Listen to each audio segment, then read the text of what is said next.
Muy buenos días. Acabamos de celebrar el nacimiento de Jesús, Jesús el ungido, el Cristo, el Mesías prometido por Dios, esperado por mucho tiempo.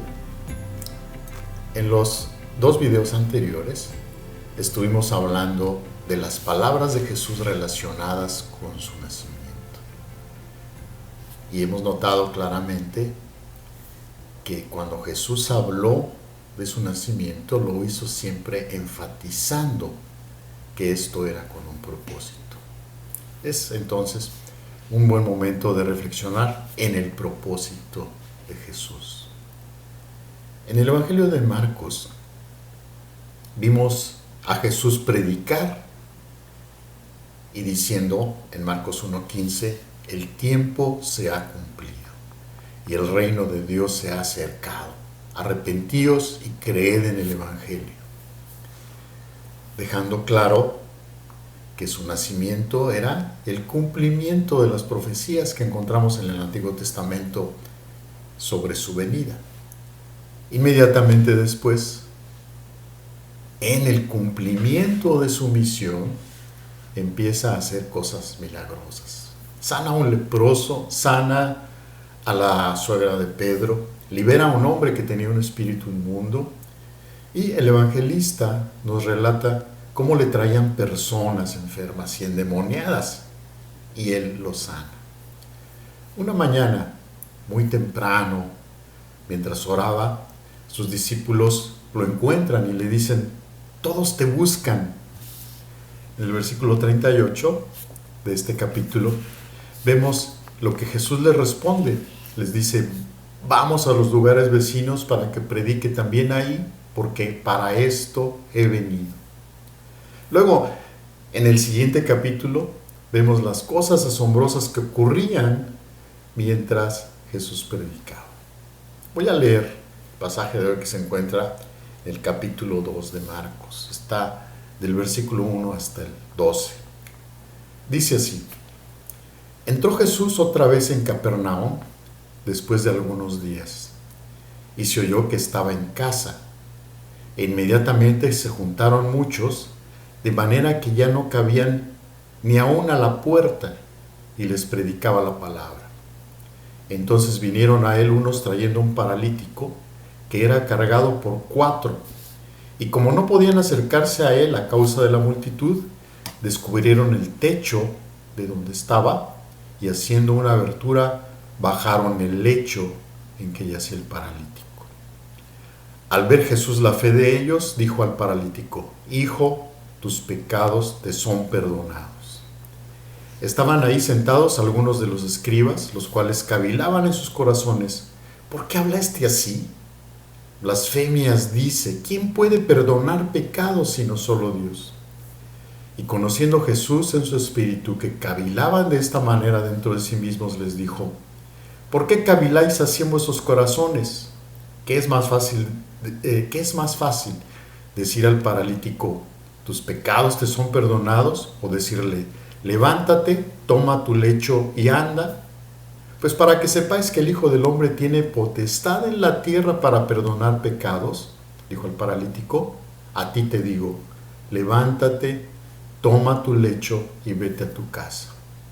Entonces él se levantó enseguida y tomando su lecho salió delante de todos, de manera que todos se asombraron y glorificaron a Dios, diciendo, nunca hemos visto tal cosa.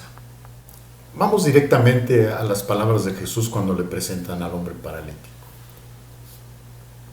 Miró al hombre y le dijo, hijo, tus pecados te son perdonados. Impresionante respuesta. Los amigos de este hombre lo llevaron ahí por una razón específica. No podía caminar y querían que fuera sanado. Y Jesús les dice, tus pecados te son perdonados. Los fariseos que estaban ahí dijeron, esto es ridículo, esto es una blasfemia, solo Dios puede perdonar los pecados. Bueno, tenían toda la razón, solo Dios podía y puede perdonar los pecados. Pero no se daban cuenta de que estaban en presencia de Emmanuel, Dios con nosotros. Y Jesús sabiendo lo que había en sus corazones, les dijo, ¿qué es más fácil? ¿Qué es más fácil decirle a este hombre paralítico, tus pecados te son perdonados? O decirle, levántate, toma tu lecho y anda. Creo que probablemente ellos hubieran dicho, es más fácil decir, hijo, tus pecados te son perdonados. Porque después de todo, ¿cómo podrías saberlo?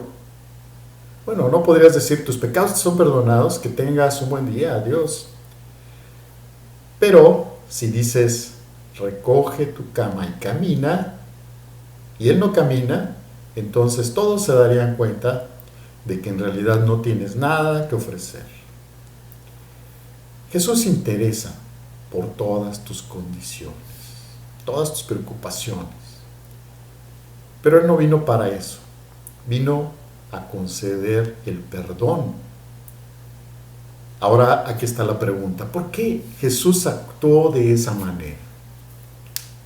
Lo que Jesús estaba haciendo era señalar cuál era la necesidad real del ser humano. Este hombre y sus amigos pensaron que la necesidad más importante que tenía era el hecho de que estaba paralizado.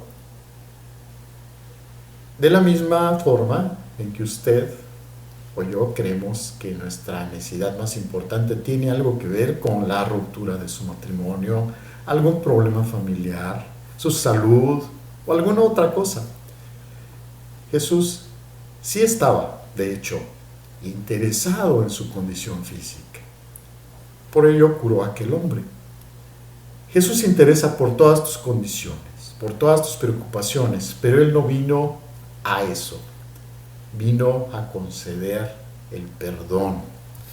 Ahora regresemos a lo que dijo Jesús en Marcos, capítulo 1, versículo 15, que hemos estado repitiendo varias ocasiones. Dijo, el tiempo se ha cumplido y el reino de Dios se ha acercado. Arrepentíos y creed en el Evangelio. A menos que hayamos hecho realmente lo que Jesús dijo, arrepentirnos y creer en el Evangelio, entonces estaremos pensando que tenemos un problema que tiene que ser resuelto, cuando en realidad lo que necesitamos es ser perdonados. Ora a Dios, reconociendo tu pecado, pidiendo perdón. Lo demás vendrá como consecuencia de ello. Seguramente oirás esas palabras de Jesús. Hijo, tus pecados te son perdonados. Dejo esto para reflexión el día de hoy. Que Dios les bendiga y que sigan teniendo un excelente día.